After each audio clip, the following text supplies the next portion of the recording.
Members of the House, I welcome you to what is the third Grand Campus Tourney debate of the 177th session of the Literary and Scientific Society.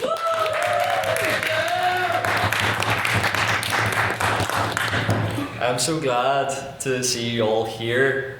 Just a reminder to anyone who doesn't know what we're all about at the Literary and Scientific Society, our mission statement is to promote the skills of debate and public speaking across the university and beyond, and I'm incredibly glad to be doing that with all you here tonight. It is great to have Lawyers Without Borders here, our friends, to speak on this motion, and that reminds me that another name for it could perhaps be Debaters Without Borders, because in the same way that Lawyers Without Borders are all about promoting accessibility for justice, we are all about promoting accessibility for public speaking, that no matter what background you're from, that you can come up and you can stand up at the podium and speak. And you'll notice on our wonderful term cards, we have all the great events where we give people opportunities to do that, and it says right at the top there, open to one and all, and that couldn't be more true, and that's why we're so happy to have you all here tonight.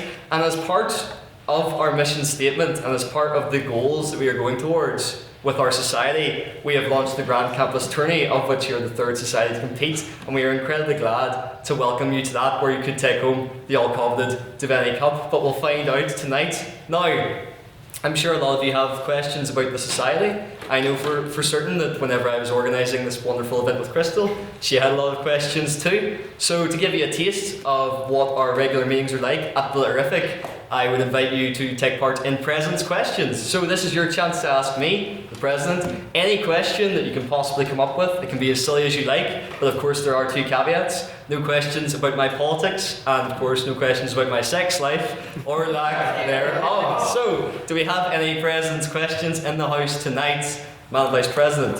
What do you have for breakfast? Oh, so for breakfast, I knew you were doing a digital themed debate tonight, so I decided to go online to find out what I'd have for breakfast. So I went on this recipe site, and before it even came up, there's another tab that came up, and that inspired me to eat a cookie for breakfast. Now this cookie was not just any kind of cookie, it was a chocolate chip cookie which had about 8 bits in it, so of course I had it in one bite. Do we have any other...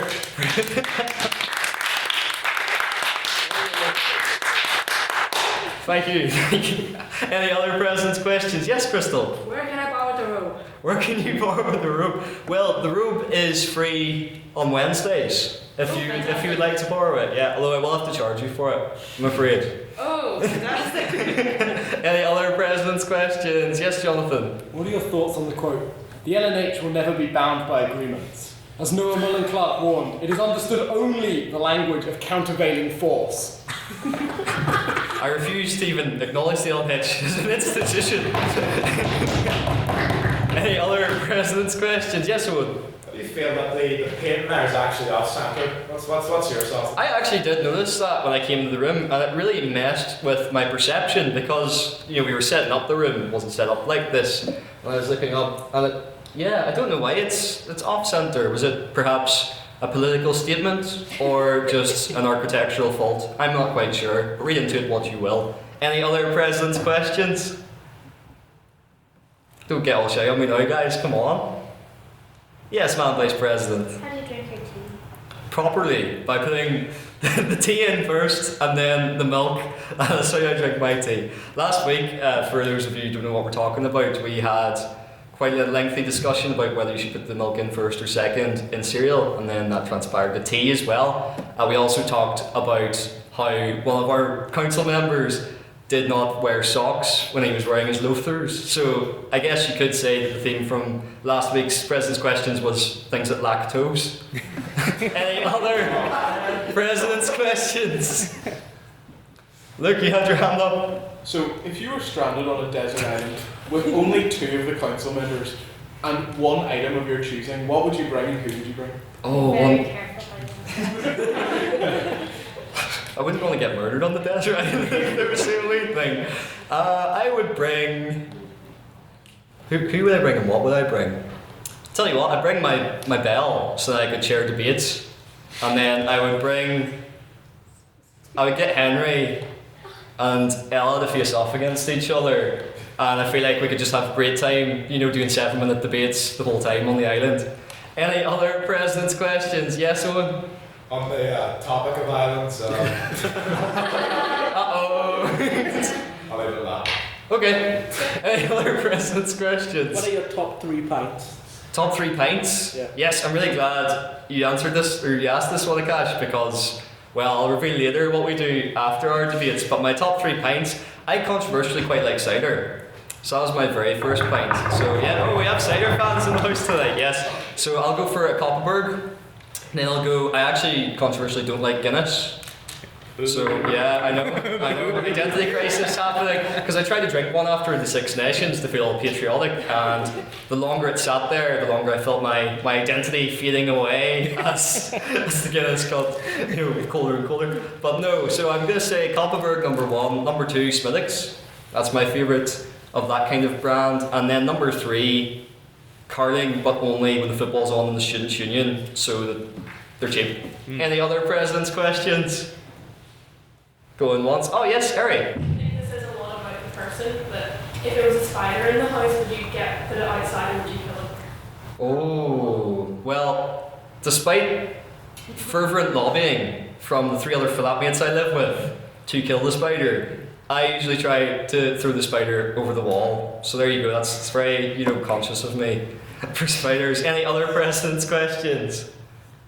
In that case, we shall move on to private members' business. So this is your chance as members of the House, and you're all members of the House tonight, to ask for everyone's opinion on anything you've seen in the news recently, anything of particular interest to you. So do we have any private members' business? Yes, Owen?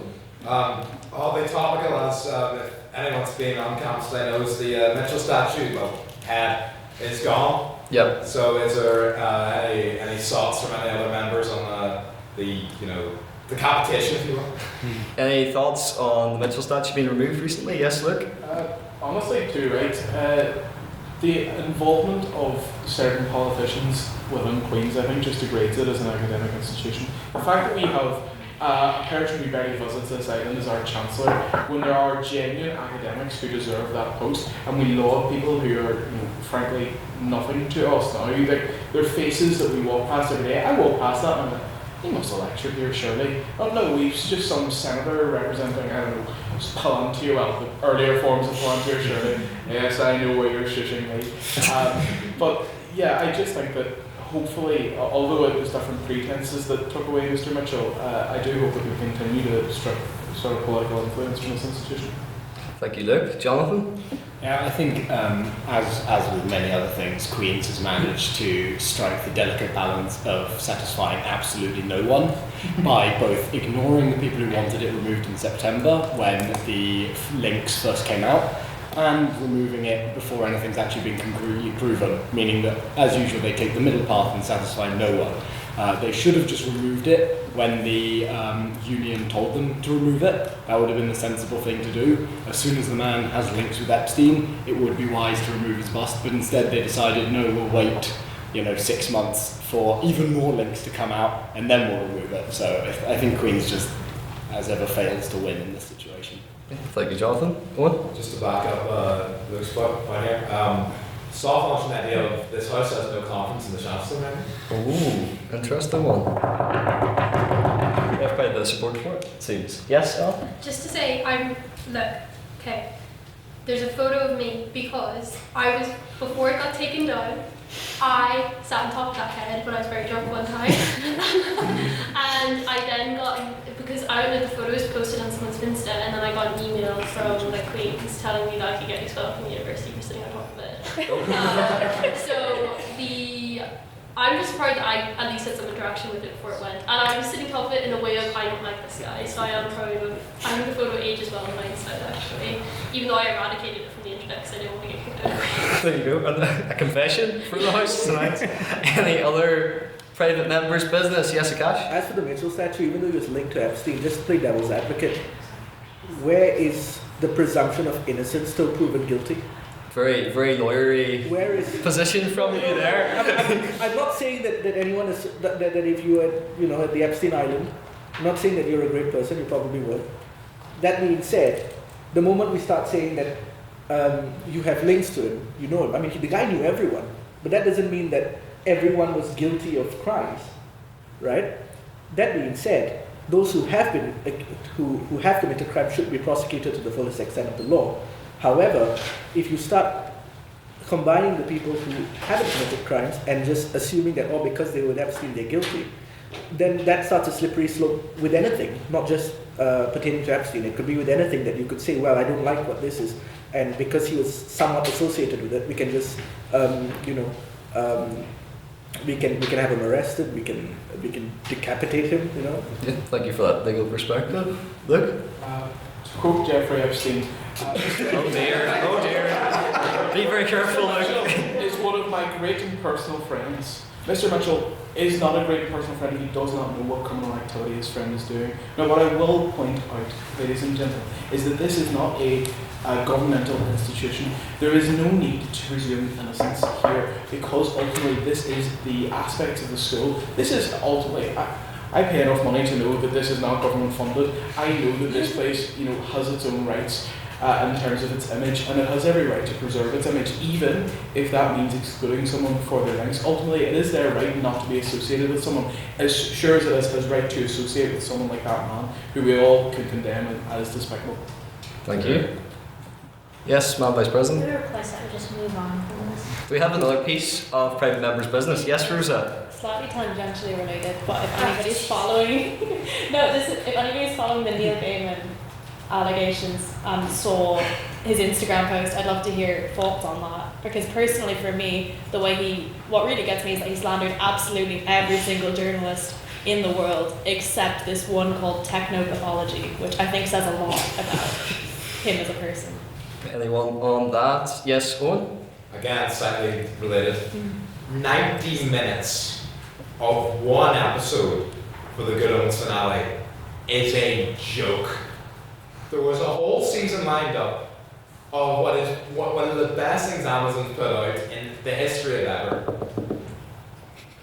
And you had to be in it. I'd sign into that now. Okay, Mr. Secretary of the Trust? I was just going to say, as someone who has been following the Neil Gaiman situation, but who hasn't seen this development, very briefly, could you explain exactly what he did to besmirch the good name of every journalist on the planet? Well, there's been about a year of silence, I think, from him since allegations came out, and I think it was last night he posted on his Instagram about a couple paragraphs, just on a post, saying that the allegations were completely untrue. He was busy being a dad, and that's why he hasn't been in the public eye. And there's been absolutely shocking journalism, except from one journalist who is also the only journalist saying he's innocent in this, called Technopathology. Akaash, did you have something to say? I would like to ask a question, also tangentially. I would like to know why there have been no calls for the Chancellor of our great institution of Queen's University Belfast to either step down or to be removed because of the links of her and her husband to Jeffrey Epstein. Yes, Luke? Well, if you'll ever listen to me and trust me, I don't shut up. Alright, you're not allowed to say that. I never shut up about removing people, especially people like Hillary Clinton, from our institution. Ultimately, I agree with you. I do believe that she should be stripped from this institution because it deteriorates this place as an academic and research facility. We're already made as a joke, or made out to be a joke, with all the other Russell Group universities. So trust me, I do take the house down about Hillary Clinton. And I'd just like to say, if that last comment about Mitchell's involvement came out wrong, I do sincerely apologise. Though I think you all get my point. Thank you, Luke. Jonathan? In response to why is there not discussion of removing Hillary Clinton, there is discussion of removing Hillary Clinton. Many students have been pushing to remove Hillary Clinton for a while, for a substantial amount of time before any of this came out. But as ever, Queen's refuses to do anything because they don't like to take a stance in either direction on anything ever.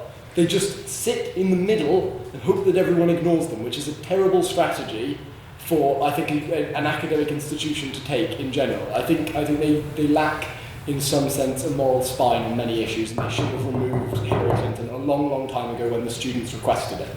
Thank you, and then we'll end on this piece of private members' business with Owen. I swear.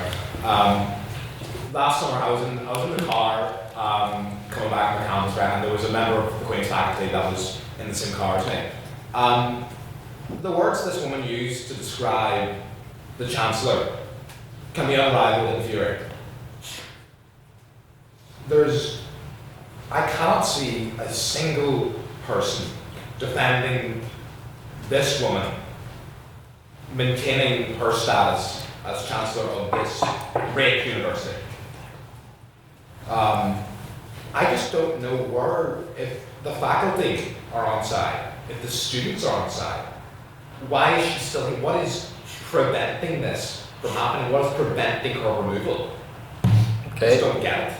I think. Oh, Mr. Hoy. Well, I was just going to say, what's preventing her removal is the fact that Queen's has a big outreach operation in America, which they use to fundraise lots of money from and use Hillary Clinton as a speaker at gala dinners and stuff to raise money for the institution. So that's kind of why they like the status and money that she can send their way. I'll take Luke as the last point on this. I was actually going to move on to a cheerier subject. Oh yes, I was going to say, this is quite uncharacteristic of our private members' business. It did feel like I was at a Queen's University Belfast crisis meeting there at one stage, so yes, by all means, look, please do. I had a 30-minute argument with my flatmates, mostly one of them who's a medicine student who frankly would know better than me. We had an argument about the position of Jaffa cakes as either being biscuits or cakes. Now I am of the opinion that they are biscuits because in the lived experience they are found where? In the biscuit aisle. They're not sitting with the cakes, they're not anywhere near them, they're in the biscuit aisle in the right place. But he said to me, well look, for tax purposes they are cakes. And I said, well for tax purposes, Fox News, is not a news corporation, but I just want the House's view. Are they cakes or are they biscuits? There you go. Now this brings us, look, all the hands going up now. This brings us to our more culinary section of private members' business, in which we've intensely debated milk and the old saviour menus. This is very good. However, I would say in response to that, look, does that apply to biscuit tins as well? Yes, absolutely. Okay, so is sewing equipment biscuits? Well, hold on a second. How do I defend this? Right, what I mean is they're found near the biscuit cupboard. So biscuit tin, I can kind of assume yes, there's a bit of play there, but ultimately, if you're using the biscuit tin for it being a biscuit tin and not a sewing tin, we're getting into an ontological argument here about what is a biscuit tin. But if it is a biscuit tin, it contains biscuits. If it is a sewing tin posing as a biscuit tin, or masquerading as a biscuit tin, then it will contain sewing equipment. But ultimately, it is a biscuit tin if it has biscuits. Thank you for your important clarification on that, Conan. Well, I would say that Jaffa cakes go hard, so they go stale. Whereas biscuits go soggy whenever they go off out of date. So surely that makes them a cake. Do you know what I mean? Yeah, oh sure, yeah. This private members' business, similar to last week, also has a dairy section, perhaps. Yes, Luke. I will never get over this betrayal. That's all I wanted to know. Yes, Jonathan. Well, it's actually funny because that's the exact argument used in the 1991 VAT tax tribunal, which decided that the Jaffa cake is a cake. So the Jaffa cake is a cake. Fox News is not a news site; it's an entertainment site. That's just the fact. And my ship, which I've gradually been replacing the planks on over time, is the same ship as it always was. Thank you. Thank you. Yes, Akaash. I would like to say that this is a matter of great importance to our society. Of course, only the most pressing issues. And I would like to say this. The consistency of a Jaffa cake, if the name cake was not enough, would suggest that it is a cake, considering it has an iced exterior and a soft cake-like interior, whereas a cookie or a biscuit would have the consistency of a biscuit. So that is what I would like to say. And clearly, as the tribunal, as stated by my good friend on my right, states Jaffa cakes are cakes. And I would like to end this quite frankly unnecessary discussion. Okay, very interesting. Yes, John. So, are Jaffa cakes biscuits or cakes? This is an immortal, long-standing debate, and I just want to say 2 things can be true at once. Consider our Lord Jesus Christ, who is both Lord and divine. I just want to everyone think on that. I think you perfectly encapsulated the vibe of private members with that I one. think it's quite blasphemous that you've compared Jaffa cakes to our Lord and Savior Jesus Christ. They taste divine. I'm sure there's going to be one church out there that for communion uses Jaffa cakes instead of bread. There's going to be. Yes, Connor. On the topic of the texture argument, could you make the same argument about a cheesecake, which is soft with a hard base, in the same way a custard cream would be a hard biscuit base with a soft interior? Well, cheesecakes are generally accepted by the wider society to be cake, whereas Jaffa cakes have always been cakes. I mean, interesting. Yes, Ryan. Well, I was just going to make a point that I think Luke will appreciate. So, in the same way that the Alliance Party doesn't as either unionist or nationalist, why can't a Jaffa cake be neither? Why does it have to put it into this false binary choice? Here. Interesting, yeah. It's very progressive. Yes, Luke. Where to begin? I can't believe the heresy that's been thrown about in this place. To begin with the texture argument, listen, I am a very fat man, and I have had my fair share of cookies in my time, and I have had some cookies that are more soft and icing, probably diabetes inducing. I don't know how I fucking avoided it, but it's fine. Ultimately, I can see cookies that are very soft and have a lot of icing on them. Ultimately, the texture argument doesn't work, because if you make a cake that's too thick or too sort of crumbly, is it a cookie now? Is that what we're saying? Is the decider between biscuit and cake the texture? And if so, if I burn my wonderful chocolate fudge cake that I will inevitably make at some point, does it become a chocolate fudge cake cookie instead? You know what's funny, Luke? After all the debates you've spoke on, you've never swore. And yet, the Jaffa cake has brought out the passion in you, my friend. I love it. Yes, Jonathan. In the interest of playing both sides, so I always come out on top. Yes, Queens. My ship is actually brand new. Fox News is a news site, and I've just found an advert from 1928 that says something new in biscuits. However, I will preface this by saying this 1928 advert is full of M dashes, so I think ChatGPT probably. Yes, Owen. Just to back up Luke's original point there, what is considered cake for taxation does not mean anything, because down south, Subway bread is considered cake of the sugar content.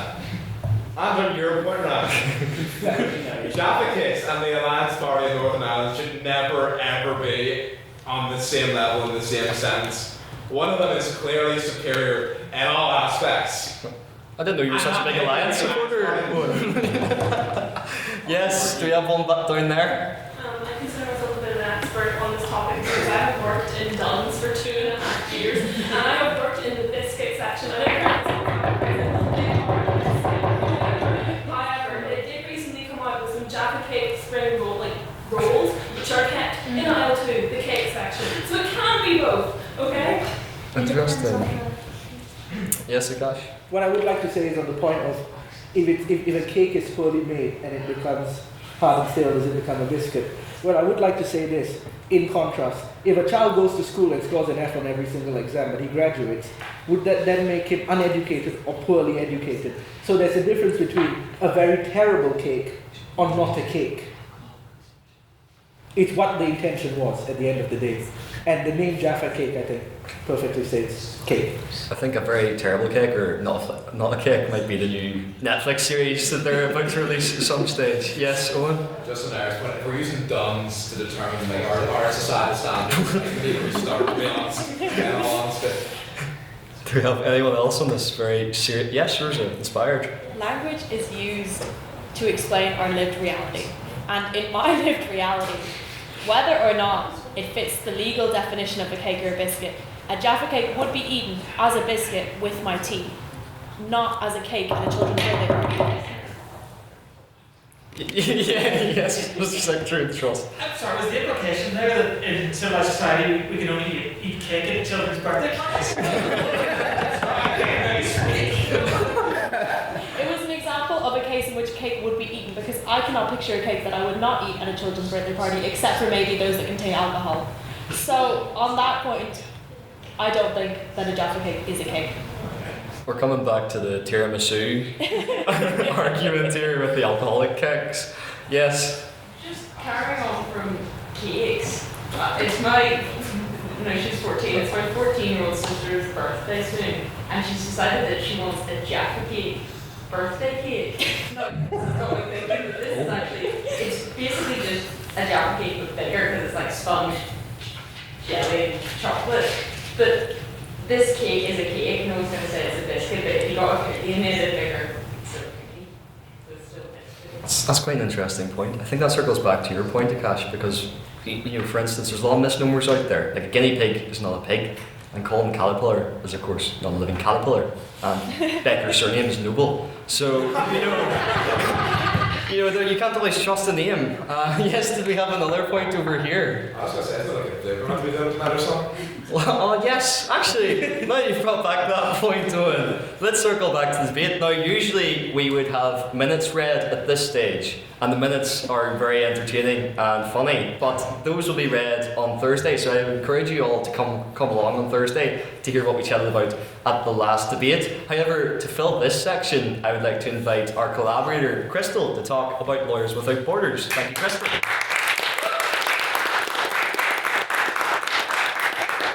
Everyone, my name is Crystal, and honestly thank you Daniel so much for accepting our collaboration. That is an incredibly tough act to follow, so hopefully my robe or coat looks the same. But anyway, so Lawyers Without Borders, we promote a pro bono cause, which basically means we offer free legal advice for public services, but the thing is we're being constrained, obviously, because we're students. So the only way that we can really promote the cause is by social events and academic events. So this far, I was part of the reviving team on last year. I was on last year's committee as a secretary. So we were reviving, I'm not as well spoken unfortunately, so we were basically reviving the society. We hosted a few collaborations with Doctors Without Borders as well on a pub quiz. It was majorly successful, and we have made a really good start this year, I would think. I would really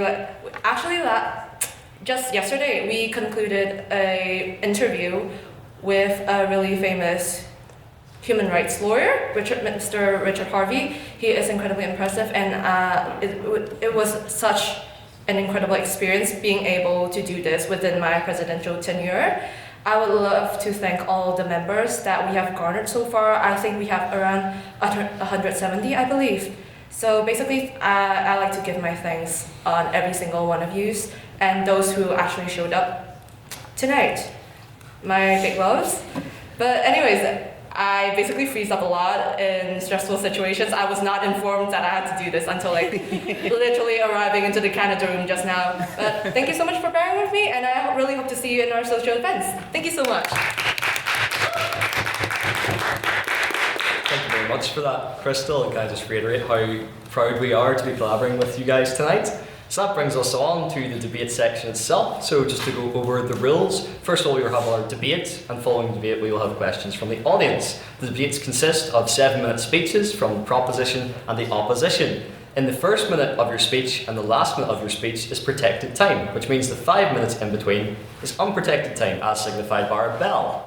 Thank you, Madam Vice President. This means for those 5 minutes, you're open to POIs, or points of information. This is where members on the other side of the debate, or indeed members of the House, may want to challenge your points in real time. And to do this, they'll raise their hands and shout on that point of information, or POI. It is then up to the speaker to use their own discretion as to whether they accept or reject the POI. And we also have a rule about swearing. Madam Vice President? Yes, do not swear in your speech or when asking questions, or as Luke did as well before, it's house ball. If you swear in your speech, I will find you, and you will owe the house ball of court. I don't know you guys, but I will find you somehow. I will show up at your door looking for the ball of court. I am scary. That's why Daniel doesn't want to be on an island with me. This is true. But yes, so don't swear. Yes, Tekken was actually based Henri. That was Liam Neeson's inspiration when he was playing that role. But no, so on the subject of POAs, also keep your POAs to a maximum of 15 seconds to allow the speaker to get through their speech, and leave 15 seconds in between each POA. If you don't, that's something called barracking, and don't worry, I'll keep you right with my trusty gavel down there. So, we will first conduct our vote on prior opinion before we start into our debate. This is what you, as members of the House, believe walking in tonight. The motion, as a reminder, is this House believes digital privacy should be a human right. So can I have all those who agree with that statement and would like to vote for the proposition to raise their hand now, please?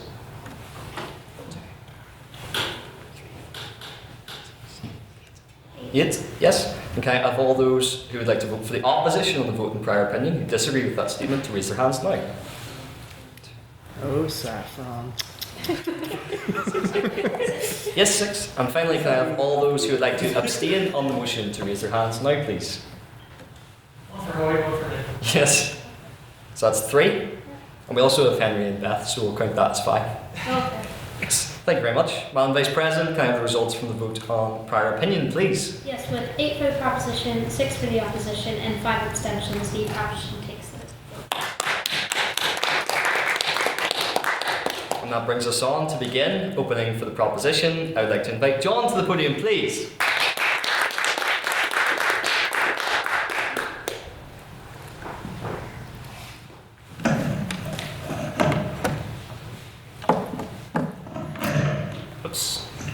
Alright, so the aim of human rights is to guarantee specific rights and freedoms and prohibit unfair and harmful practices. The UN described their Charter of Human Rights as setting out fundamental human rights that should be universally protected, and the European Convention on Human Rights has as its guarantee certain rights considered to be so important they are fundamental to democracy and to the rule of law. These include the right to life, liberty, fair trials, freedom of speech and assembly. And these rights are considered vital enough to be protected because they are central to our lives. Now, to demonstrate how fundamental the digital world has become to our lives, I want to talk about my local bank. Now, I'm a Santander customer. I have been for years. And a big part of the reason why I became a Santander customer was because they had an open branch in my town, in a time when branches were being shut. Now, that branch has shut a few months ago, leaving my town of 20,000 people with no bank. Now, when I would go in the latter months, they said to me, if you want to do any kind of banking, you must download the app, you have to use online banking. And it was clear that the employees had been told that they couldn't help people in the way they once were able to facilitate the transfer to online. Now, if you can't even get your money without using the digital world, then it truly has reached a point where rights have to keep up with the digital world because so much of our lives has moved online, whether we wanted to or not. Now, I want to talk a little bit about democracy. Let me draw your attention back to the ECHR, which stated in its mission aims the preservation of democracy was one of the central ones. Unrestricted and invasive access to the data of users has led to social media sites having a wealth of data which they can use to manipulate their users. Now, the main responsibility of all major public companies is to generate ever-increasing profit for their shareholders, and they have to achieve this growth at all costs. Now, every facet of a social media platform is designed to captivate. There was a study by the University of Notre Dame that found that high color complexity in social media proves more eye-catching and increases user engagement. That means even the colors that they have chosen on your Instagram and your Facebook have been studied specifically to get you addicted, to get you on all the time. POI? Yes? How is that any different from, say, McDonald's styling themselves red and yellow because those colours are more likely to entice your brain and make you want to buy food? Well, as I'm about to get on to, these social media sites have a very powerful effect on democracy. McDonald's, in terms of going in to get a burger, it's not necessarily going to decide your politics too much. Going on Facebook will. And one of the central aims of the Charter for Human Rights is to protect democracy. Now, societally, social media has become an integral part of our society. It's essential for some jobs even, because several of my jobs, they've released valuable data such as the rotas in a Facebook Messenger chat. That means you have to have Facebook to engage with these jobs. That's how central it has become. Now, researchers at Yale found that morally charged posts are almost twice as likely to spread as neutral ones. That makes outrage big business.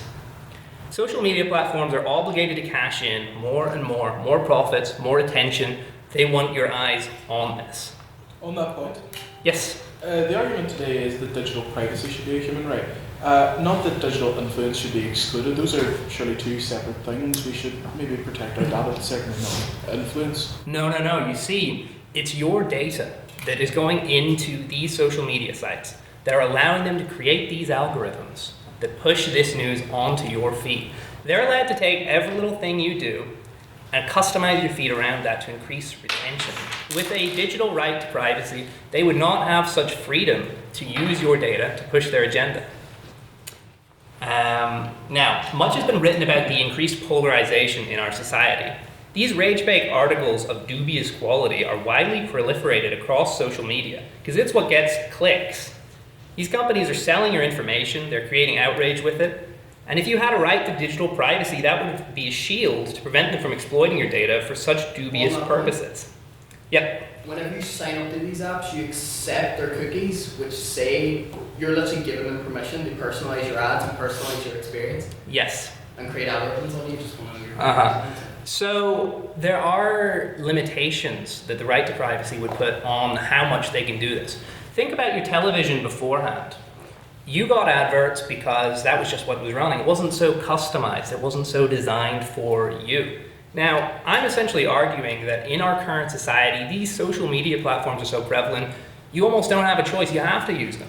You know, like my jobs. Like, I needed Facebook to work in those jobs or else I was going to miss out on the rota. That's a big deal. Now, in terms of the threat to democracy caused by this, you just have to look at the recent few years. In 2015, Donald Trump in the United States was not considered a serious contender for president. Flash forward a decade, we have unmarked vans kidnapping people off the street and putting them in a prison camp called Alligator Alcatraz. That's how polarized things have gotten. It's social media driving this, and it's because they can use your data to customize things how they want, to get your eyes on the screens, that's driving it. A step in the right direction for undoing some of this polarization will be to restrict their ability to do this. Now finally, one last thing I want to end on to do with social media. I don't know if you guys have Grok. You've been on X, the former Twitter. Now, Twitter described itself as the new public square. Grok has a feature where you can ask Grok, make that person naked.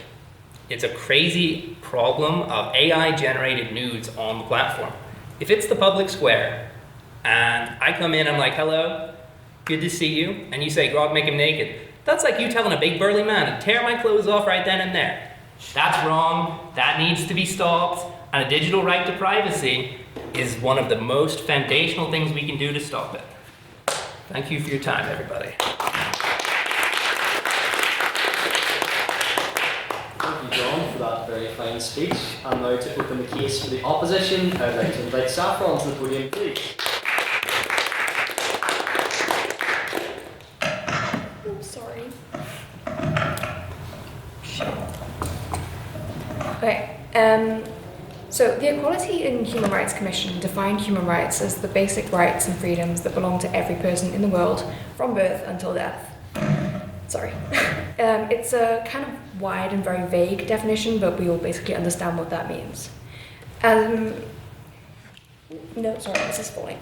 As a representative for the Rosa That Borders committee today, I feel kind of shamefaced to be stood up here arguing against the introduction of a new human right, but needs must, and here I am. What I'm going to try to argue is that whilst digital privacy is obviously very important, it shouldn't be framed as a human right. To begin with, we have to look at what human rights actually are, and the Human Rights Handbook identifies 3 criteria for something to be a human right: inherent to all human beings by virtue of their humanity, inalienable, and equally applicable. The premise is that of universality. It has to apply to everyone. It's easy to see examples of these criteria, in practice, with the most obvious example being if we look under the Universal Declaration of Human Rights, the right to life as identified by Article 3. It seems obvious to say that everyone has a life and therefore has a right to it, but that's basically what a human right is. The right is inherent to one's humanity, absolute and equally applicable to everyone. Even on a scale closer to home, we can see this under Article 10 of the European Convention of Human Rights, the right to freedom of expression. Everyone has thoughts and opinions, and therefore everyone has an admittedly qualified right to express them. So if we can see these clear definitions of what a human right is, can we argue that digital privacy fits under this definition? I refer to the criteria again: inherent, inalienable, and applicable. I think it's fair to say that digital privacy as a human right stumbles at the first hurdle. Is digital privacy something inherent to us all? To even have the issue of digital privacy, we must first have digital access.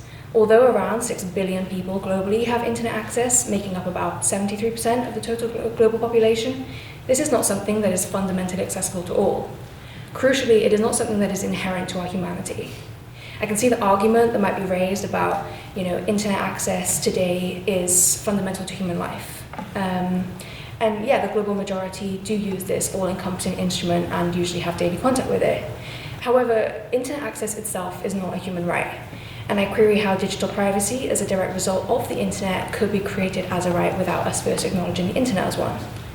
The UN identified through an amendment to Article 19 of the UDHR that the internet has become a key means or a catalyst through which to facilitate the actualization of other human rights, such as freedom of expression, right to education, and right to freedom of association. Through this amendment, the growing importance of the internet is undeniable. But no matter how useful an instrument or how much we have come to rely on it, the internet is still a commodity, perhaps even a privilege. With the internet as a commodity, the terrifying reality is that all of our data on the internet is also not only a commodity, but commodified. I'm not stood here today to argue against more stringent regulations of our digital privacy. Fundamentally, we should all be in favour of robust protections. And, the online consent model, the gathering of our personal data, the targeting of individual behaviour, and the selling of our personal information to big tech is obviously deeply alarming and contrary to our privacy. But what I argue is that framing digital privacy as a human right not only dilutes the human rights framework, but is also the incorrect way to frame this issue. Framing digital privacy as a human right is conceptually abstract and incredibly difficult to enforce on a global scale. Of the many challenges, two key ones arise: accessibility and governance. Once again, the internet is not globally accessed, making it fundamentally impossible to impose a unifying right. A right cannot exist for something that itself does not exist. A right cannot be enforced if there is nothing to enforce. And in terms of governance, the internet is borderless. Establishing a jurisdiction to control the enforcement of privacy seems impossible. One jurisdiction, like the UK, cannot control how data is used and processed in another jurisdiction. On that point. No thanks. Tech develops faster than law, and tech brings in a lot of capital from many countries. Reaching an international agreement on digital privacy as a human right at this point seems inconceivable, especially when the concept itself fails to meet how we define human rights. It's an easy out for the international stage to reject digital privacy as a right. Therefore, I argue that digital privacy should not be conceptualized as a new human right, but it should be framed in the same way that internet access is framed by the UN, as a catalyst through which to actualize other rights.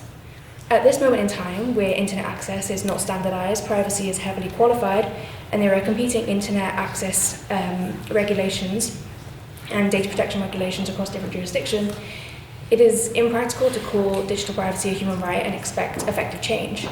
There are insufficient regulatory frameworks in place across the global stage to realise this right. And if it cannot be realised, then the right is ineffective. States have a responsibility to realise the rights that we already have, such as freedom of expression, autonomy, and non-discrimination. Privacy is a fundamental right, so this approach exists alongside that acknowledgement. It allows digital privacy to enable the protection of other rights. Just as the UN amended the UDHR to acknowledge this catalyst of internet access, the same can be done for data protection, for example, transparent consent policies, without contravening the definition of what a human right is. It seems necessary to step back before we can and evaluate the international frameworks that we have before we can contemplate calling digital privacy a human right. We must first create the necessary and practical frameworks. As outlined by Dominique Clement, simply because something is morally wrong or an injustice, it should not mean that it is a human rights violation. Human rights are not the only language for framing grievances. Digital privacy is not inherent to our humanity, it is not inalienable, and it is not equally applicable to all. It is vitally important in the technological era and vitally important to facilitate individual protections, but just not as a human right. And that's me. Thank you, Saffron, for that very fine speech. And now, second on the proposition, I would like to invite Akaash to the podium, please.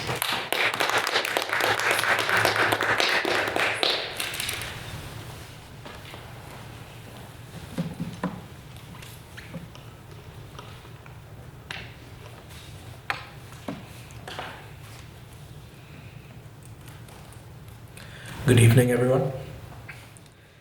I think we all would agree that we all enjoy our privacy. We can ask a very famous couple about that, actually.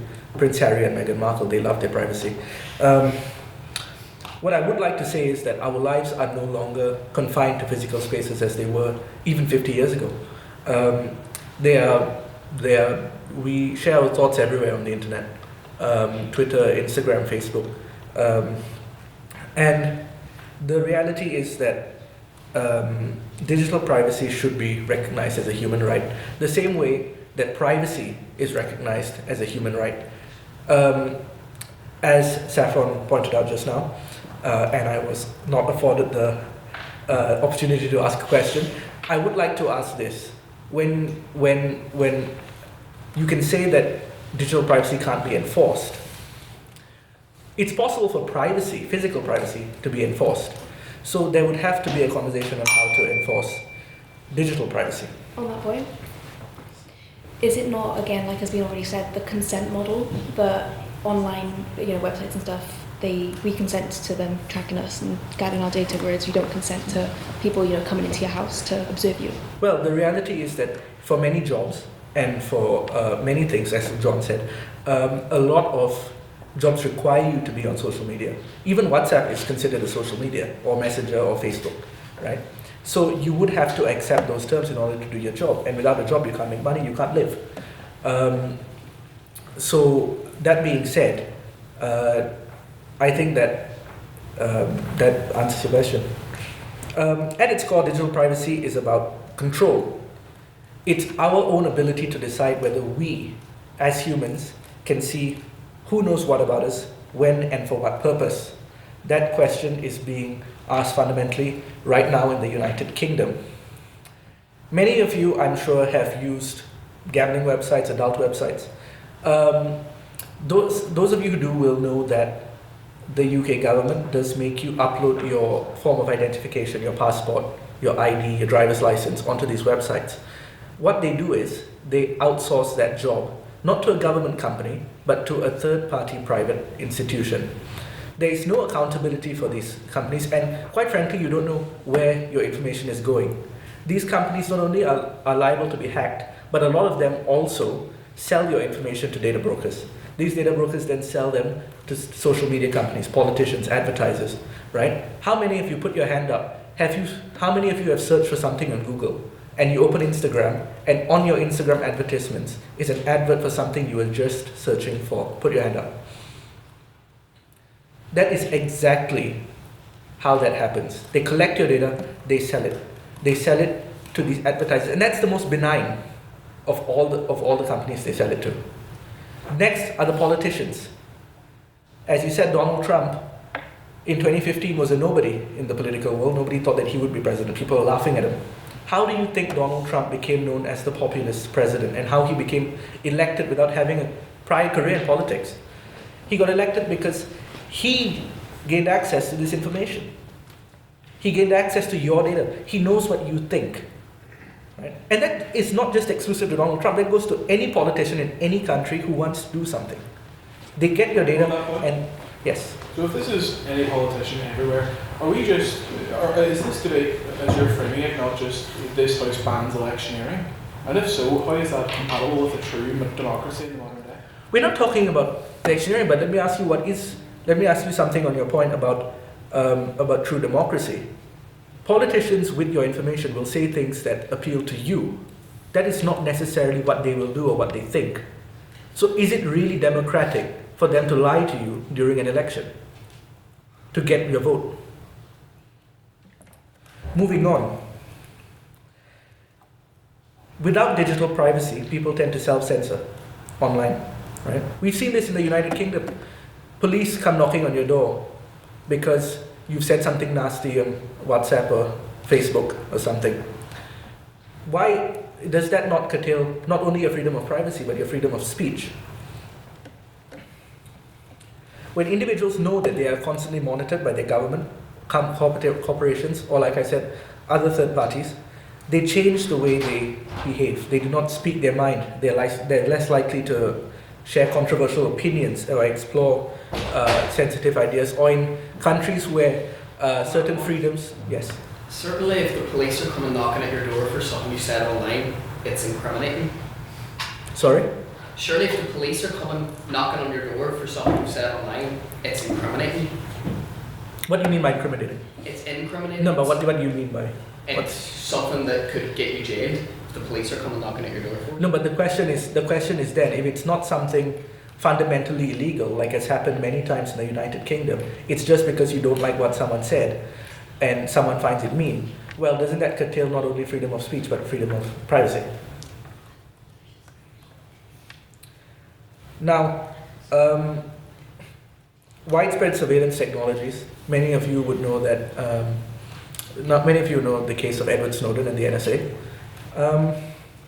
The U.S. government, through the NSA or the National Security Agency, was found out to have been spying on its own citizens and gaining access to what they'd been searching, what they'd been messaging, and what they'd been viewing. This ultimately references a question on how safe and how private do we feel about our lives, right? And I would like to just say on a final note, right?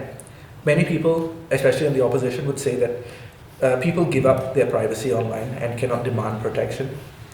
But consent is illusory. It isn't necessarily an opaque or a very hardline thing. If you want to be part of the world in this day and age, you have to be on social media. It is take it or leave it, right? And when your life relies on being in the digital world, do we really have a choice? Thank you.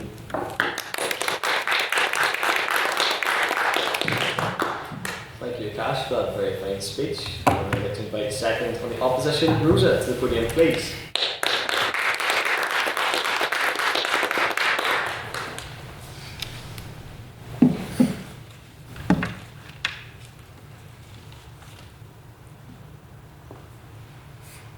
A group of lawyers and a group of debaters walk in to the Canada room at QUB, or rather get lost on the way to the Canada room and have to get stuck in the rain and call their friend Elizabeth to come save them if you're anything like me. It sounds like the start to a bad joke. The point being, we are all very well versed, I would imagine, in the art of argument. I'm sure you'll agree there are some glaring arguments against swearing in digital privacy as a human right. For example, how would it even be implemented? Must we ask everyone in the background of every photo we take if they consent, as would be their right, to being posted on the internet? Will Google no longer be allowed to save your watch history on YouTube to recommend you videos in the name of human rights? And as second speaker touched on, does he and the other props care enough to reject the cookies on every single websites that you guys visit? Go ahead. Cameras and the right to privacy both existed before the internet, so I don't understand the first point about how you have to ask people for permission to take photos where they're in the background. In my mind, that would be a core element of digital privacy if you don't want to be posted on the internet. And isn't that why Facebook has that I'm in this photo and I don't like it button? But making it a human right would make it even more serious, and as a violation of a human right, I'm sure everybody can agree, is no small thing. As Saffron outlined, Does it truly deserve the same prestige as a fundamental human right? Along with food and liberty, really, if I don't want to be spoken about online? Frankly, this proposal is nothing short of ridiculous. Ladies and gents, I say this because I am that person that manually rejects the cookies on every single website that I visit. I have my Google activity turned off. There, I have no YouTube history and no recommended videos for me. I have exactly 2 posts on social media, one of which was made by a friend and shared with me, and I don't even know how that works. And the other is only available, along with any stories I post, to a close group of close friends. My family runs every picture they post of me by me first for fear of incurring my wrath. I'm that pretentious person that doesn't use the default search engine that comes on my phone to protect my digital privacy. Shout out to Waterfox and DuckDuckGo. Everybody in this room, I'm sure, has someone like me in their lives. So you'll know how serious we are about our digital privacy. And for me to stand in front of all of you and argue against it, you know I'm serious. Because whenever I argue my enforcement of my digital privacy to my friends or my family, they counter with, but what have I got to hide? Or, but I actually quite like my recommended YouTube videos. Or even wildly, in my opinion, from my mother, that she appreciates the targeted ads that she gets and the relevant search engine results. So just as I fight for my right to personal digital privacy, I fight equally hard for your right to digital targeted ads and a digital footprint. I'd like to first draw your attention to those who have built their entire careers on a lack of privacy. Celebrities. Would we, in the name of human rights, deny them their right to sell their souls for profit? If they wish to expose every little detail of their lives to the wider internet, who are we to stop them? On that point, how does this differ from the careers of tabloid journalism of the olden days? Because if a BuzzFeed blogger wants to talk about Zendaya's skincare routine to make a little profit, are we going to deny them that in the name of Zendaya's right to privacy about her skincare routine? If tabloid journalism exposés weren't human rights violations back in the day, I don't see why they should be now. And what of that other group who spend their lives within the public eye?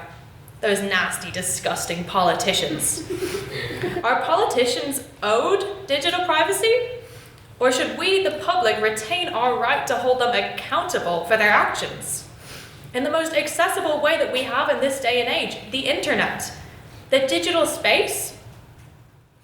An example we could use, with no bearing or relation to the current political climate whatsoever, if a politician was photographed with a known human trafficker, do they have the right to privacy in that matter? Is that a fundamental human right that they are owed? Or is it the public's right to hold them accountable for that? As was mentioned by the first proposition speaker, if we look at the US, I'm sure we've all seen the atrocities committed by ICE. Less well known is maybe the list going around with the names of members of ICE online. Are those who kidnap children and shoot innocent civilians owed digital privacy as they violate the rights of others? On that point. No, thank you. On that point, one of the massive WhatsApp group chat of Irish Gardaí revealing horrible and insidious racism within the Guards. Should that not have been revealed to the public in the name of their digital privacy? If I am assaulted on my way home, do I not have the right to film the man that assaults me and post it online in the name of his right to digital privacy? Or am I able to expose him? Do Palestinians in Gaza not have the right to film and expose the atrocities committed to them in the name of the digital privacy of those committing the atrocities?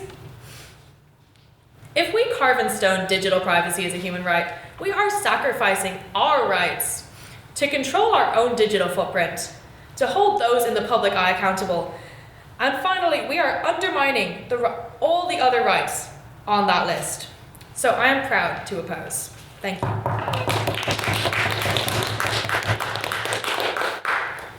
Rosa for that very kind speech. And now to close case proposition, I'd like to invite Jonathan to the podium, please.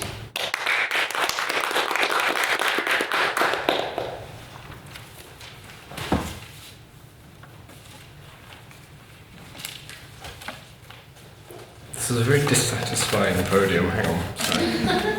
It's actually very.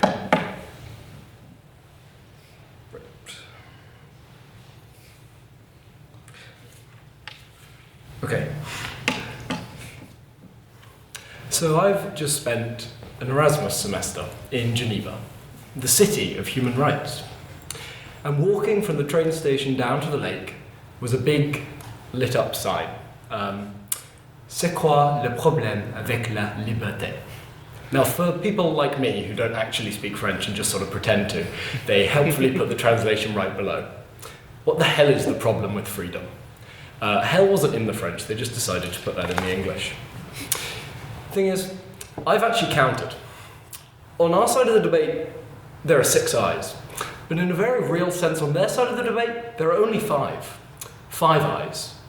Because your freedom ends where the government's freedom, where the corporation's freedom begins. What is 5 eyes? Why 5 eyes? Well, 5 eyes is what Snowden revealed in 2013. The massive surveillance of the citizenry by the government. The fundamental agreement that underpinned the Five Eyes collaboration was that the members of the Five Eyes Alliance would not surveil other states. The US would not surveil the UK, and the UK would not surveil citizens of the US. And yet, what did Snowden reveal to us? They were all surveilling all of us. Was this a violation of our human right to privacy? Well, almost certainly. But why wasn't it treated as such? There's an old saying. In fact, I'd like to quote George W. Bush here. There's a saying down in Tennessee. I know it's in Texas, probably in Tennessee. Fool me once? Fool me once, shame on you. Fool me, you can't get fooled again. But they want you to be fooled again. They want us to sign away our right to digital privacy. Because, frankly, whether they like it or not, the internet has become something very different to the real world. The way privacy interfaces in the digital realm is fundamentally different to the way privacy acts in the real world. We know this. I can walk down the street, and if a man from Tesco's follows me down the street and goes into every shop with me, and every time I pay goes, oh, how much you paying? Oh, I like those. Yes, no, I'd buy those too. If this happens, I rightly get to turn around and be like, I'm sorry, you're stalking me. Would you please go away? But online, we just expect this to happen. And sure, we can opt out of cookies. Does that really stop us from being tracked? In most cases, no. Because notice how it says opt out of non-essential cookies. They still take certain cookies. They still create a profile. Yes, please. Certain cookies are just your username so that the next time you're logged in, if you say, keep me signed in, you stay signed in. And they are fundamental to the working of the site. Yeah, I'm not denying this. But it doesn't mean that they're still surveilling you. It doesn't mean that they're still collecting data on you, even when you opt out of cookies. This is how it works. Even when you are opted out of cookies, even when you try not to engage, they still collect data on you. They can collect data on you without you even consenting, because they can collect data through other parties. Our first speaker on the opposition brings us the case of what if someone doesn't have access to the internet? I'm sorry to say, if you don't have access to the internet, that does not mean the internet does not have access to you. That does not mean information about you is not on the internet. That does not mean you don't need a right to digital privacy. So then why isn't the current right to privacy enough? Why isn't the arbitrary interference with privacy, family, home, or correspondence enough to protect us? Because clearly the way that this is viewed online is fundamentally different. The things that companies feel able and feel like allowed to get away with are fundamentally different.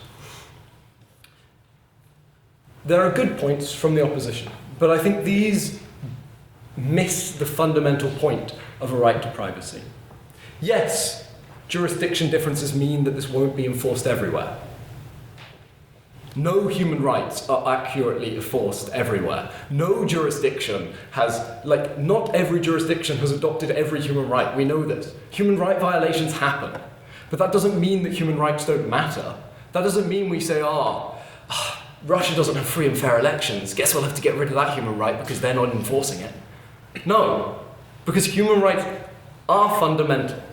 And everyone should have a right to privacy. And when the right to privacy is fundamentally mutated and transformed by the digital space, as it has been, then everybody should have a fundamental right to digital privacy.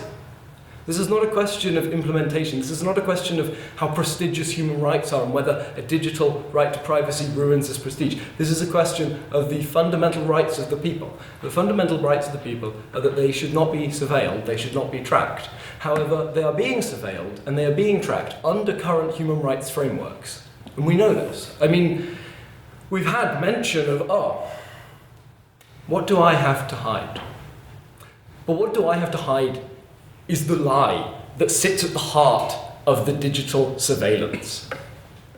What did an illegal immigrant in the US who was working or had maybe was a green card holder who broke the law 14 years ago have to hide 3 years ago? Nothing.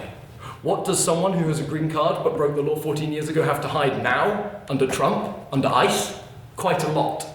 We should not take it for granted that the government that is in power will always be in power. We should not take it for granted that the government that is protecting our rights will always be that government. We should not let our rights be unwritten under the assumption that the government will never change and will never try and threaten our rights.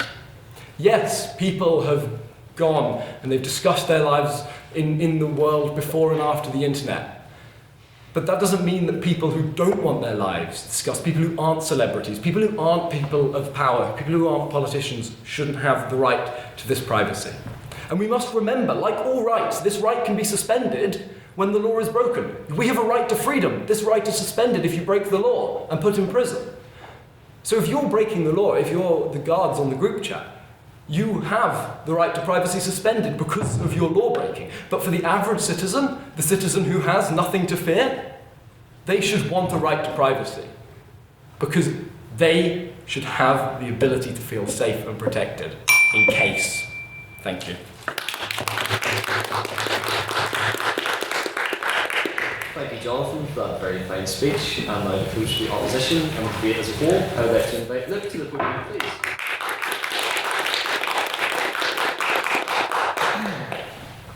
Well, this is not a nice podium. It's terrible. I went for a bit of a different approach here, so bear with me. Mr. President, members of the opposition, proposition, and members of the floor, on this day we gather to bury a farce.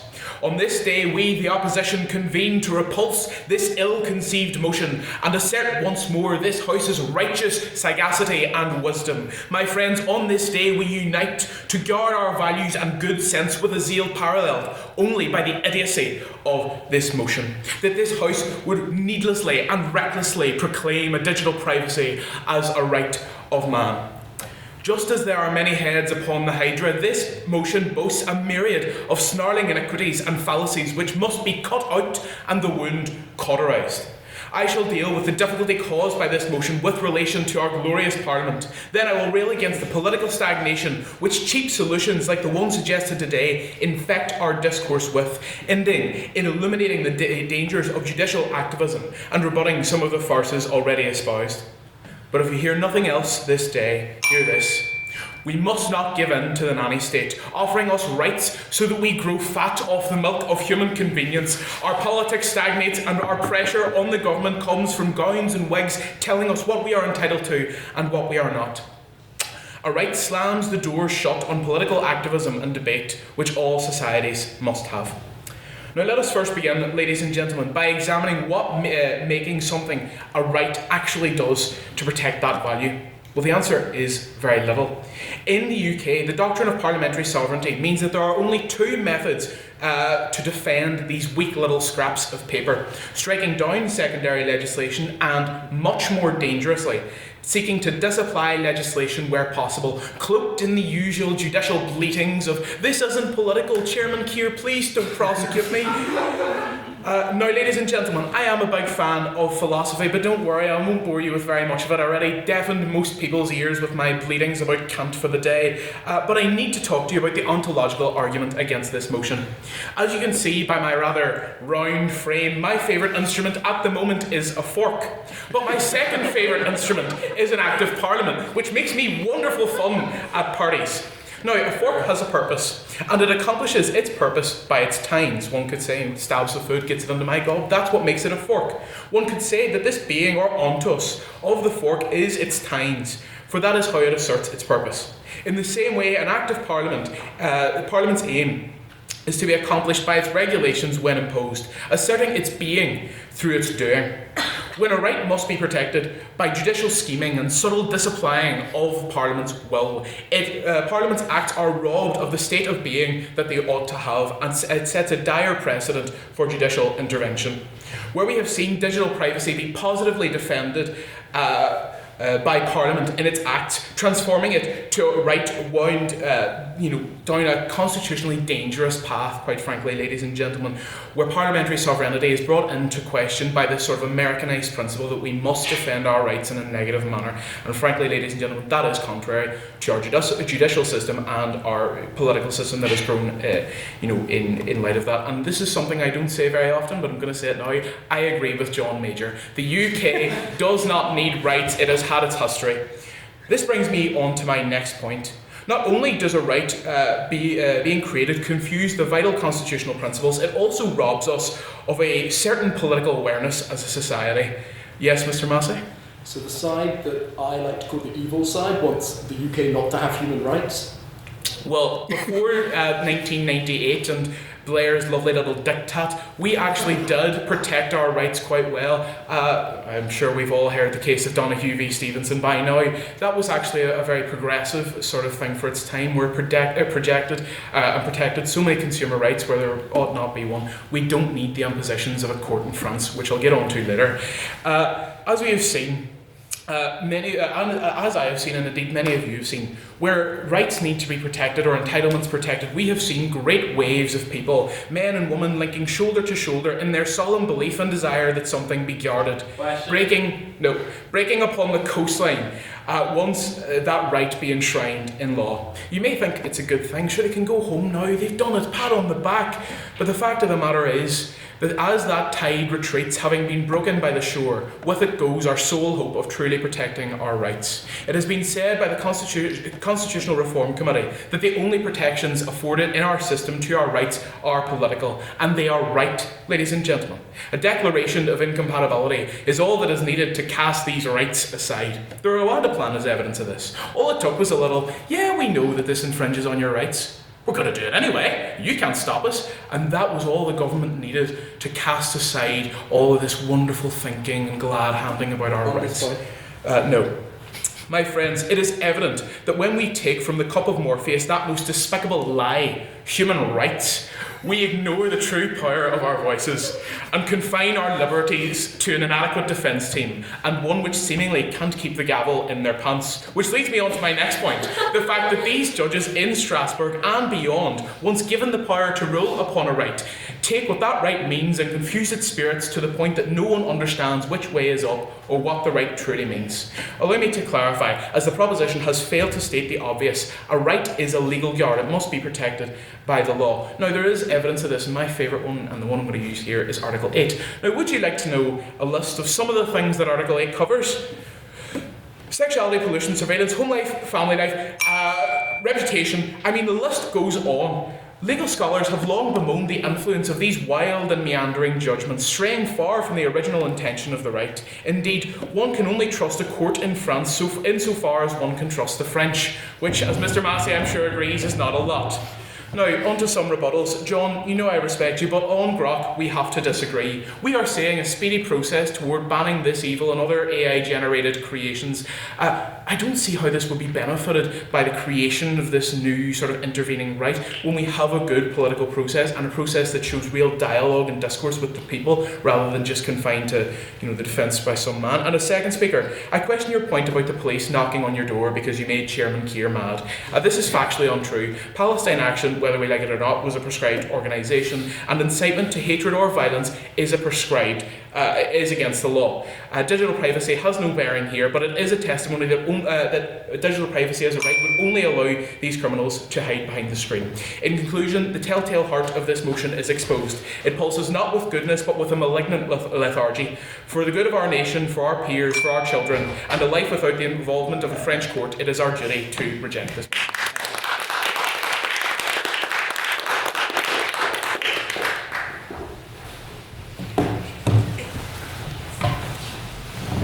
Thank you, Luke, for that very fine speech, and to all of our speakers, especially the maiden speakers from Lawyers Without Borders, for their excellent speeches. So, round of applause, I think, is due again.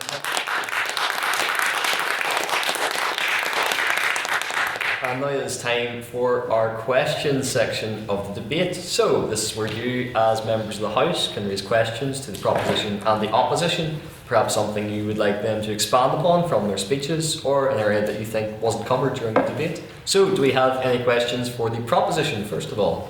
Yes, Owen. Yeah, just a few points for the second prop.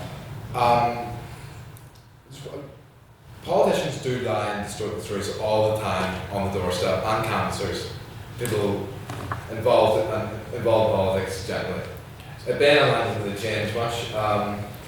But also, your points about spying are somehow framed as being something different to just general marketing. At the end of the day, these are just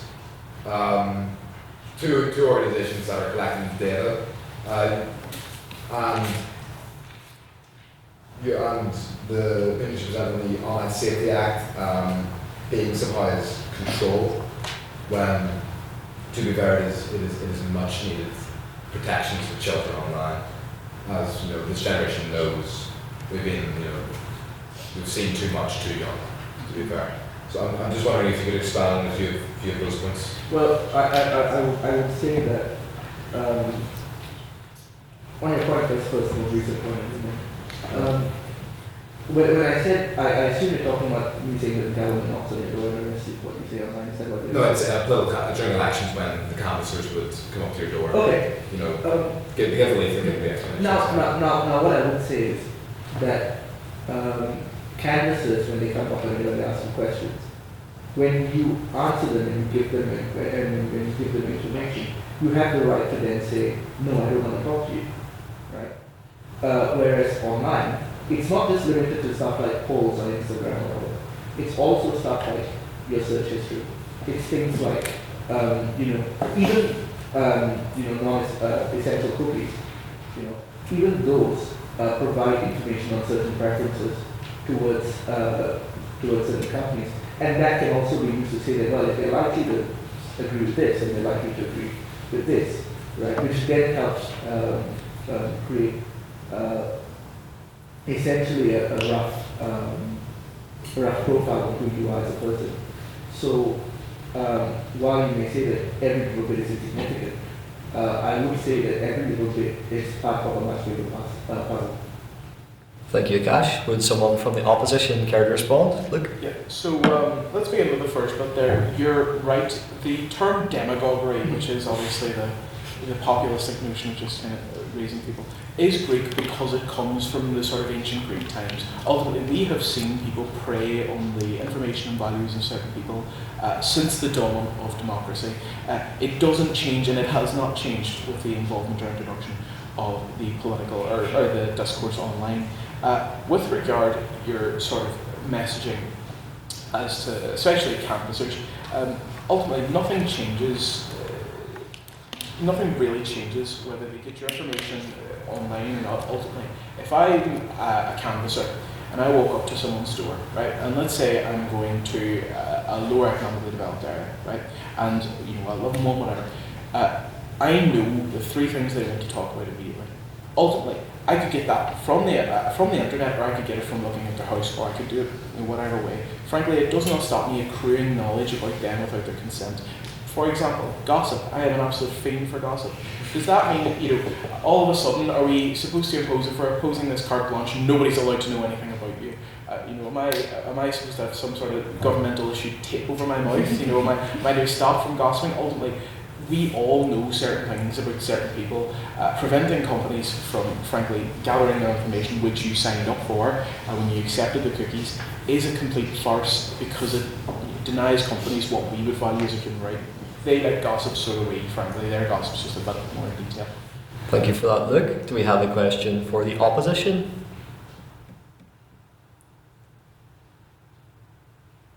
Let me rephrase. Would anyone like to hazard a question for the opposition?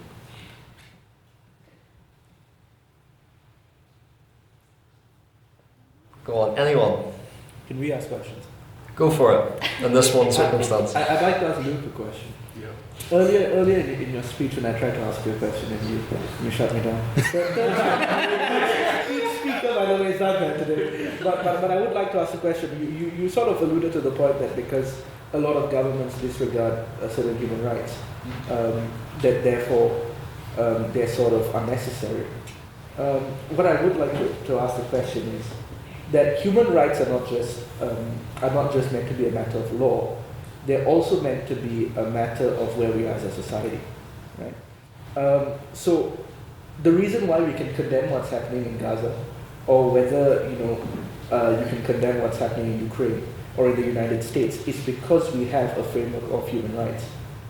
So I would like to ask the question: do you think that just because something is not exactly followed, but it's not right, do you think that therefore it's just unnecessary to have it? Would someone from the opposition care to respond? Okay. Well, yeah, no, that's fair. But okay, we'll begin with this idea of human rights. First of all, human rights ultimately, I understand what you're saying, that it reflects the cultural zeitgeist, but ultimately, and certainly in the way in which a human right is being framed during this debate, it is a legal matter, and it is almost entirely a legal matter because we have a moral human right. We all have a moral sort of state of being up here, and we do impose it on the world. That's something that's been going on since Aristotle. We don't need a scrap of paper to tell us what is right and what's wrong. The pressure that we're seeing exercised right now on X for the despicable use of grok is evidence that we have within our cultural zeitgeist a hatred of people, intruding on people needlessly. My position with regard to human rights is not necessarily that they are wrong. It is more that they are legally indefensible because they do nothing. When we look at, especially, I gave you the example of the Rwanda one, it only takes one government paper or one minister to stand up and say, we do not care about your rights. Ultimately, when we leave people to essentially fend for themselves, quite frankly, which is what a right does, a right entrusts my securities and my liberties and yours into the hands of some white-haired old man sitting on a bench thinking, oh, I look fancy in this robe. Frankly, I would rather it be fully fielded in the sort of discourse in the forum of men, where we can all have our say, we can all discuss, which is my main problem with human rights, is that it strips the inherent morality out of the conversation. Because as soon as someone says, well, it's against the law, isn't it? That strips the entire morality out of it, and we just kind of go, oh, well, the courts will deal with that, the courts will shut it down. We should take more of an active role in defending what we view as inherent rights. The principle of human rights as defined in this debate has been essentially a legal principle, not a law. Thank you, Luke. Would someone from the proposition care to respond? I think Luke takes a very domestic view of things. We have to remember human rights. The vast majority of the human rights agreements we have, the ones that the domestic human rights laws are based off of, are international agreements. And so yes, the British government can turn around and be like, we're going to violate human rights and send people to Rwanda, or we're going to try and pull out of the ECHR. But the other countries of Europe, the countries of the United Nations, when human rights are violated, then come to the General Assembly or come to the ECHR and say that is a violation of human rights and we are condemning it. And that is a powerful thing. Denmark has repeatedly tried to get a very similar plan to the Rwanda plan put in place. However, repeatedly it has not been able to because it follows the ECHR and because the other ECHR member states hold it to account and it cannot face the international pressure. And yes, governments completely violate human rights, but what happens when the system works well, which it sometimes does, when these governments lose power, these people are taken to The Hague and they are told, you violated human rights, and justice is served on an international scale. And so to reduce human rights to a domestic conversation misses the global context of human rights and the power of human rights, which is states being able to hold other states to account by invoking a shared system of human rights rather than relying on individual states' morality, which is subjective between the countries. Thank you, Jonathan. And finally, we'll take an abstaining question. So, just for those of you who don't know, this is a question put evenly to both the proposition and the opposition.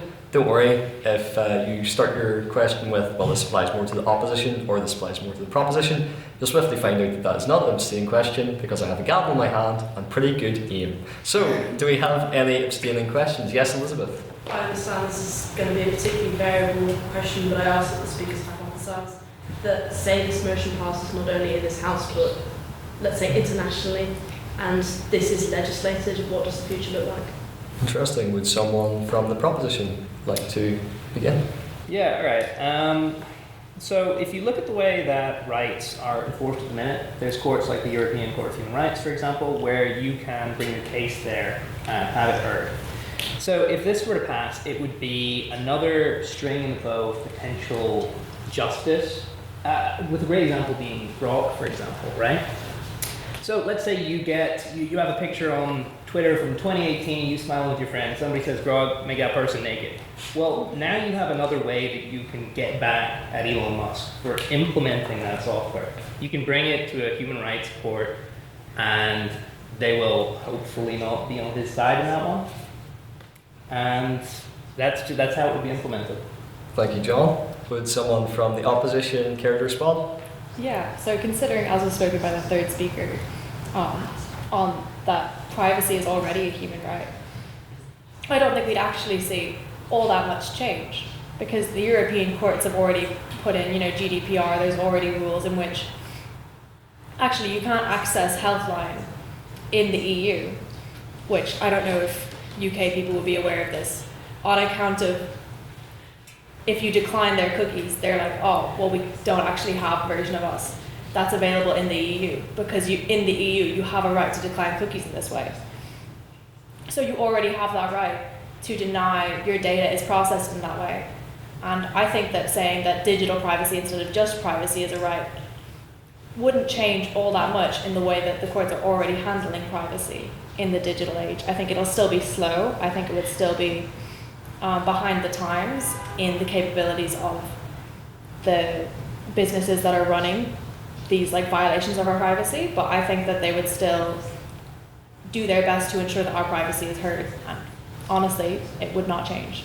Thank you, Rosa. And now comes the time for the verdict of tonight's debate. So, can I have all those? This is, first of all, as an explanation, this is the vote on speakerability. This is not what you personally believe, but this is on who you thought spoke best based on the metrics of presentation, rhetoric, argument, teamwork and engagement. So, if you would like to vote for the proposition on the vote on speakerability, please raise your hands now.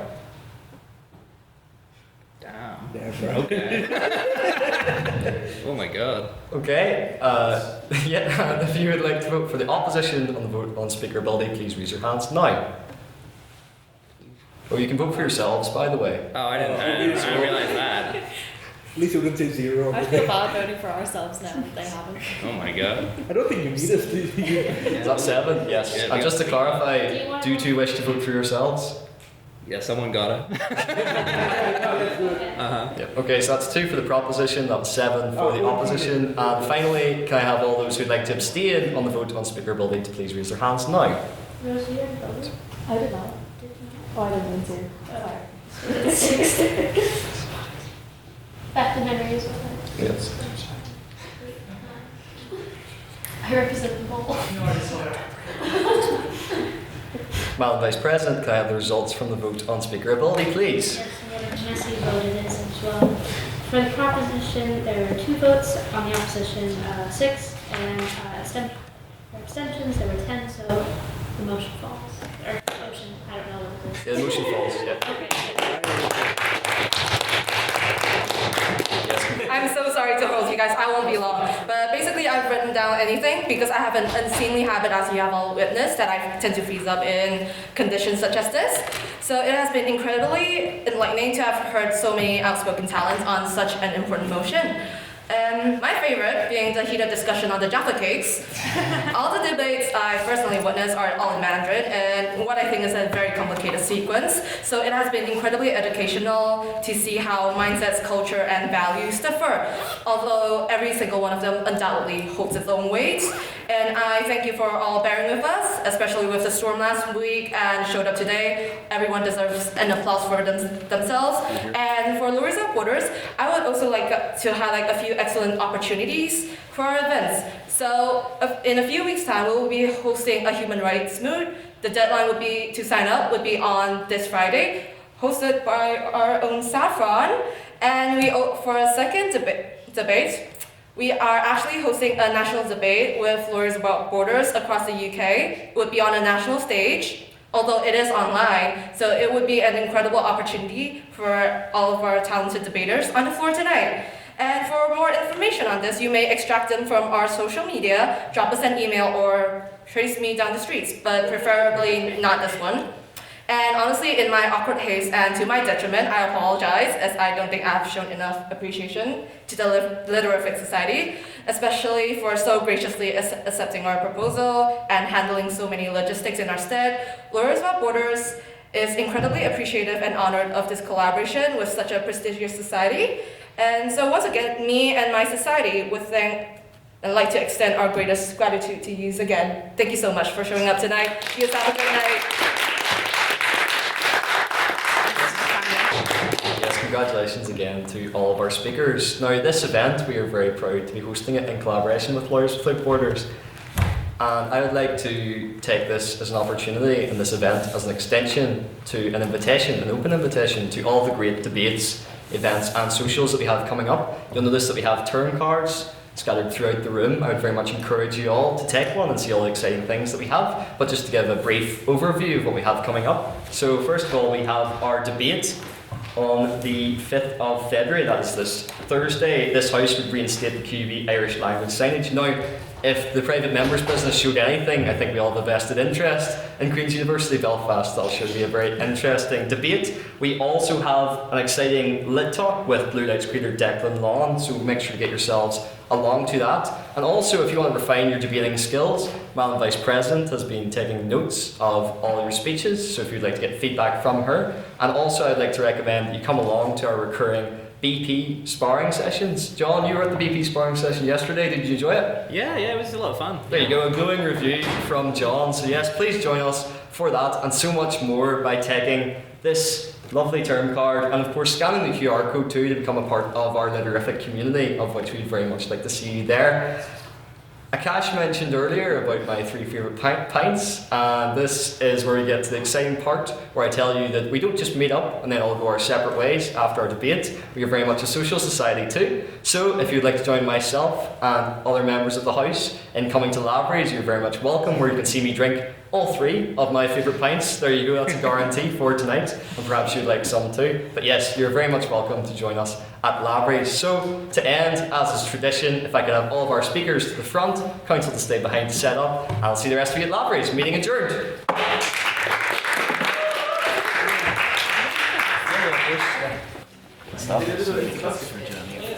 Saffron. Huh? You had really good arguments. Thanks. No, what's it called? I like You did actually. I wish I knew more. In my defense, we should be. yeah.